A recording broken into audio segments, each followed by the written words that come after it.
अरविंद केजरीवाल के लिए मुश्किलें लगातार बढ़ती जा रही हैं और आपको यहां पर बता दें कि ईडी ने फिर से दिल्ली शराब घोटाले के मामले में चौथी बार जो है दिल्ली के मुख्यमंत्री अरविंद केजरीवाल को समन भेजा है। जी हां, ये चौथी बार है जब समन भेजा गया और इससे पहले 3 बार जब समन भेजा गया, तीनों बार अरविंद केजरीवाल जो है वो ईडी के समक्ष पेश नहीं हुए। तो यहां पर अब लगातार आम आदमी पार्टी की जहां मुश्किलें इस दिल्ली शराब घोटाले के चलते जो है बढ़ती जा रही हैं, क्योंकि आपको बता दें इससे पहले दिल्ली के पूर्व उप मुख्यमंत्री मनीष सिसोदिया, उनको भी जो है जेल जाना पड़ा। उसके बाद राज्यसभा सांसद संजय सिंह, उनको भी जो है जेल जाना पड़ा और इस समय ये दोनों नेता जो है वो जेल के अंदर है। और अब इसी बीच क्योंकि लगातार शुरू से ही कहा जा रहा था कि ये जो पूरा शराब घोटाला हुआ है, इसके दरअसल जो किंग पिन है, इसके पीछे जो मास्टर पर्सन है वो अरविंद केजरीवाल दिल्ली के मुख्यमंत्री हैं। क्योंकि ये बार बार कहा जा रहा था कि अरविंद केजरीवाल के बिना इतना बड़ा घोटाला नहीं किया जा सकता, तो कहीं ना कहीं इसमें उनकी इन्वॉल्वमेंट है। और लगातार जो बाकी विपक्षी दल हैं, बीजेपी तो बोल ही रही थी, कांग्रेस भी लगातार जो है वो ये मांग कर रही थी, जो एक तरफ से गठबंधन में शामिल है, वहीं दूसरी तरफ बार बार जो है अरविंद केजरीवाल को लेकर के कांग्रेस ने भी आम आदमी पार्टी को घसीटने का काम किया है कि किस प्रकार से जो घोटाला किया गया है, जो बार बार अपने आप को खुद ही जो है कट्टर ईमानदार कहते रहते हैं, वो अगर इतने कट्टर ईमानदार हैं तो क्यों नहीं जाते ईडी के पास? अगर उनके खिलाफ कोई सबूत नहीं है, उनके खिलाफ अगर जो है अगर सभी आरोप बेबुनियाद हैं, तो किस बात का डर है अरविंद केजरीवाल को? किस बात से डर रहे हैं दिल्ली के मुख्यमंत्री? अन्ना आंदोलन के समय जो है बहुत एक्टिव थे, उसके बाद जो है तमाम चीजें कही थी, भ्रष्टाचार के खिलाफ तमाम चीजें कही थी, लेकिन आज जब उन्हीं की पार्टी पूरी भ्रष्टाचार में संलिप्त नजर आ रही है, तो अरविंद केजरीवाल यहां पर भाग क्यों रहे हैं? लगातार सवाल ये उठ रहा है। क्योंकि आपको बता दें इससे पहले भी जो 3 समन आए, एक बार भी अरविंद केजरीवाल नहीं गए। और अगर इस बार अरविंद केजरीवाल जो है 18 जनवरी को जो बुलाया गया है उनको ईडी की तरफ से, इन्फोर्समेंट डायरेक्टोरेट यानी प्रवर्तन निदेशालय की तरफ से, अगर अरविंद केजरीवाल नहीं जाते हैं तो ऐसा हो सकता है कि उनके लिए गिरफ्तारी का वारंट जो है जारी हो सकता है। क्योंकि अमूमन ऐसा देखा गया है, जब 3 बार जो है यहां पर ईडी समन भेजती है और 3 बार समन भेजने पर अगर कोई पेश नहीं होता है तो उसके बाद जो है ईडी गिरफ्तार भी कर सकती है उस शख्स को जो आरोपों के घेरे में है। लेकिन इस बार एक मौका और दिया गया है अरविंद केजरीवाल को कि आप आइए, चौथी बार समन भेजा गया कि आप आइए, आकर के हमारे सवालों का सामना कीजिए। अगर आप इतने कट्टर ईमानदार हैं तो भाग क्यों रहे हैं ईडी के सवालों से? किस बात का डर है आपको? और दूसरी तरफ अगर बात की जाए, यहां पर अरविंद केजरीवाल सवालों के घेरे में इसलिए भी हैं क्योंकि आपको बता दें कि इससे पहले 3 जनवरी को उनको बुलाया गया था, वो 3 जनवरी को नहीं गए।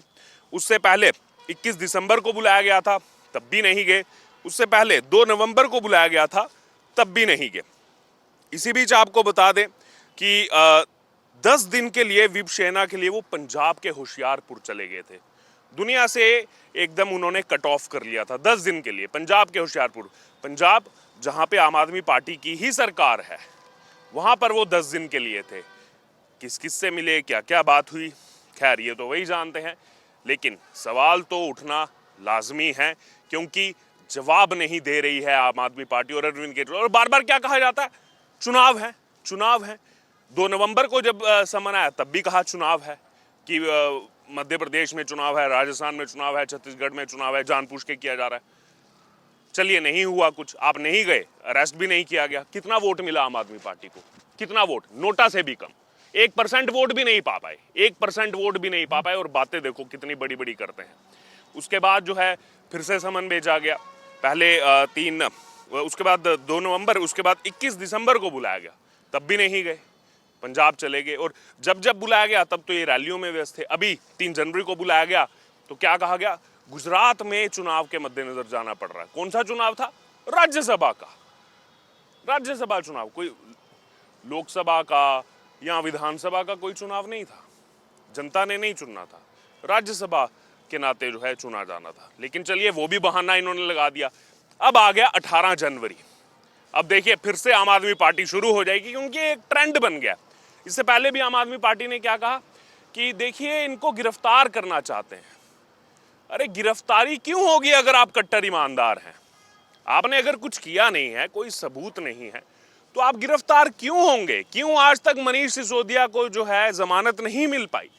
क्यों संजय सिंह को जमानत नहीं मिल पाई? बार बार कोर्ट का दरवाजा भी खटखटाया, जमानत तो कोर्ट देगा, कोर्ट से जमानत नहीं मिली।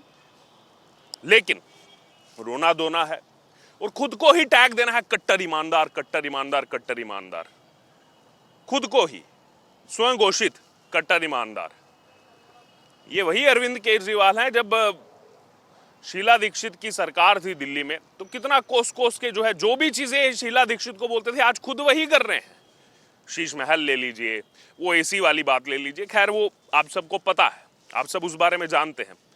बहरहाल अब यहां पर ये जो शराब घोटाला है, सब जानते हैं कि अगर शराब घोटाला नहीं हुआ होता तो ये बताइए आम आदमी पार्टी कि आखिरकार आपने जो नई पॉलिसी जिसमें इसका पूरा ताना बाना वो बनाया गया, क्यों वापस ले लिया उसको?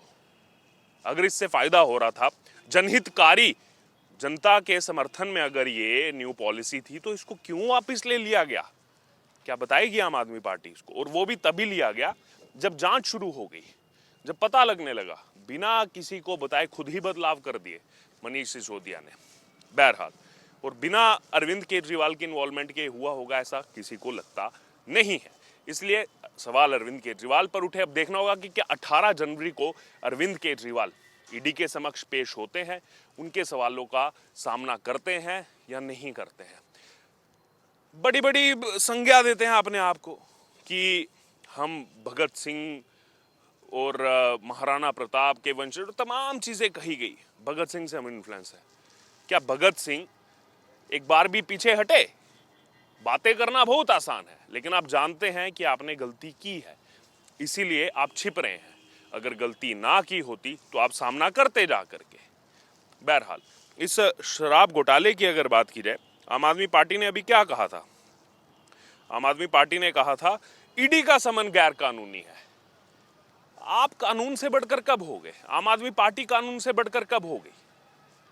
आपको किसने हक दिया है बोलने का कि ये गैर कानूनी है? आप सामना कीजिए, आप जाकर के बोलिए ना, ईडी के सामने जाकर के बोलिए गैर कानूनी है। वो आप जाएंगे नहीं, दुनिया के सामने रोना रोएंगे। कोर्ट में लड़ाई लड़ी नहीं जाएगी, क्योंकि कोर्ट सबूत के आधार पर फैसला करता है। वो लड़ाई लड़ी नहीं जाएगी और आकर के यहाँ प्रेस कॉन्फ्रेंस जो करते हैं उसमें ढकोसलेबाजी इनकी तरफ से की जाती है। बहरहाल, कानूनों के जानकारों के अनुसार भी आपको बता दें कि ईडी को गिरफ्तारी का अधिकार है। जो इसमें पूरा पीएमएलए का मामला चल रहा है, यानी कि prevention of money laundering act का जो मामला चल रहा है, ईडी गिरफ्तार कर सकती है। लेकिन फिर भी एक मौका दिया गया अरविंद केजरीवाल को कि आपको चौथी बार समन भेजा गया है, तमाम वो यहाँ पर ढकोसलेबाजी कर चुके हैं, लेकिन अब तक पेश नहीं हुए हैं।